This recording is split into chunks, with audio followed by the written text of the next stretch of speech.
আমি মুসলমানের সন্তান হয়ে আমি কিভাবে মানবরচিত আদর্শের পক্ষে কথা বলি আর আল্লাহর সাহায্য আমি আশা করি। অথচ আল্লাহর দ্বীন কায়েম করা এটা সব ফরজের বড় ফরজ। এই একটা ফরজ যদি চালু না থাকে অন্যান্য সকল ফরজ বাধাগ্রস্ত হয়ে যায়, এগুলো আর ফরজের জায়গায় থাকে না।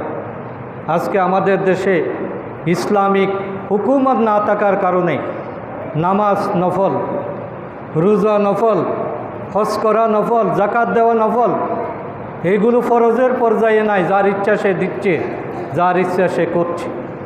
অথচ এটা রাষ্ট্রীয় সিদ্ধান্ত যে রাষ্ট্রের প্রথম কাজই হলো নামাজকে কায়েম করা, জাকাতকে আদায় করা।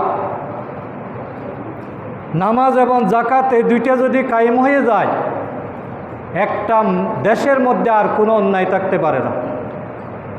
নামাজের মাধ্যমে মানুষের চরিত্র গঠন হবে, আর জাকাতের মাধ্যমে অর্থনৈতিক সমস্যার সমাধান হবে।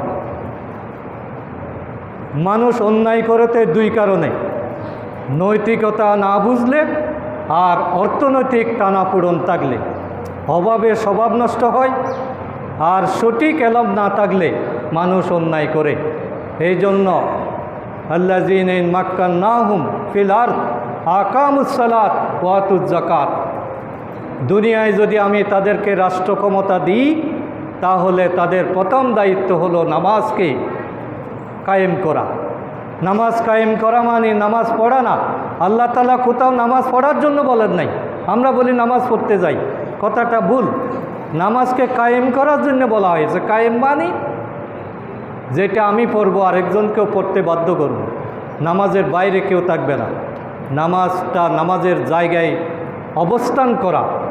বেনামাজির কোনো স্বীকৃতি সমাজে থাকবে না, বেনামাজির কোনো জানাজা হবে না, বেনামাজির জন্য কোনো মোনাজাত নাই, বেনামাজির বাড়িতে কোনো মাহফিল নাই। কিন্তু আমরা তো সবাই বেনামাজিকে জান্নাতে পার করে দিচ্ছি কিছু টাকার বিনিময়ে। আমি জিজ্ঞেস করলাম যে খতমে বুখারি করতেছে, সে সকালবেলা নামাজ পড়ছে কিনা। আমি বুখারি শরীফ শেষ করার পরে তাকে জান্নাতে পাঠাই দিলাম, অথচ সে নামাজ পড়ে। এই জন্য আমি ভাইদেরকে অনুরোধ করব, আপনারা ফরজের প্রতি গুরুত্ব দেন। একটা ফরজকে এস্টাবলিশ করা মানে শত শত কল্যাণ সেখানে প্রতিষ্ঠিত হওয়া। মৌলিক ফরজগুলো যদি সমাজে কায়েম থাকে, একটা মানুষও কষ্ট পেতে পারে না, একটা মানুষের অধিকারও ক্ষুণ্ণ হতে পারে না।